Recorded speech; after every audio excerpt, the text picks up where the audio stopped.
Hi friends, ఎలా ఉన్నారు? వైఫల్యం అంటే ఓడిపోవడం కాదు, ఓటమి నుంచి గుణపాఠం నేర్చుకోవడం.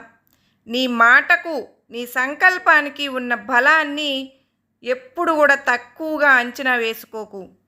ఈ ప్రపంచంలో నీ సంకల్ప శక్తికి మించిన బలమైన ఆయుధము అంటూ ఏదీ లేదు. జీవితంలో కష్టాలు సుఖాలు రెండూ ఉంటాయి. కష్టాలను తట్టుకుని నిలబడితేనే సుఖాలను అనుభవించగలం. ఈ లోకంలో ఓటమి తర్వాత గెలిచిన గొప్ప వ్యక్తులు ఉన్నారేమో కానీ ఒక్కసారి కూడా ఓడిపోకుండా గెలిచిన విజేతలు మాత్రం లేరు. మన జీవితంలోని ప్రతి క్షణము ముఖ్యమైనదే. దాని విలువ తెలుసుకోకుండా అనవసరంగా వృధా చేయకు. మన ముందు ఎన్ని అవకాశాలు ఉన్నాయి అన్నది ముఖ్యం కాదు, వాటిలో మనం ఎన్నిటిని ఉపయోగించుకుంటున్నాం అన్నదే ప్రధానం. జీవితంలో ఎప్పుడూ కూడా ఎవరిపైన ఆధారపడకు, ఎందుకంటే అందరూ అన్ని సమయాలలో అందుబాటులో ఉండరు. మన పని మనమే చేసుకోవాలి, మన జీవితాన్ని మనమే చక్కదిద్దుకోవాలి.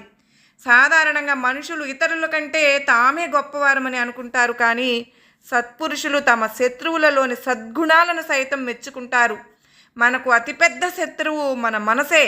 లేనిపోని రుచులను చూపించి మనల్ని తప్పుదోవ పట్టిస్తూ ఉంటుంది. అటువంటి మనసుని అదుపు చేసిన మనిషికి అపజయం అంటూ ఉండదు. మన సంతోషాన్ని నిర్ణయించేవి ప్రాథమికంగా మూడు. అవే ఆరోగ్యం, ఐశ్వర్యం, సంబంధ బాంధవ్యాలు. ఎట్టి పరిస్థితుల్లోనూ వాటిని నిర్లక్ష్యం చేయకూడదు.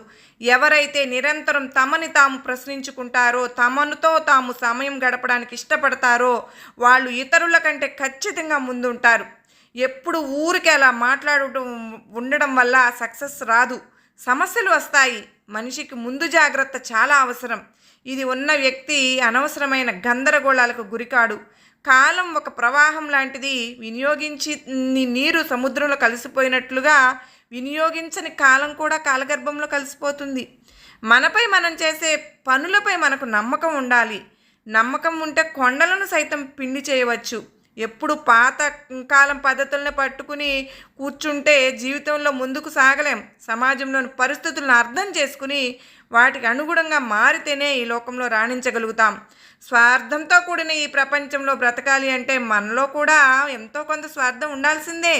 యుద్ధంలో గెలవడం నీ చేతుల్లో లేకపోవచ్చు, కానీ యుద్ధం చేయడం మాత్రం నీ చేతుల్లోనే ఉంది కదా. ఆఖరిగా ఒక్క మాట, కష్టే ఫలే అన్నారు కదా పెద్దలు.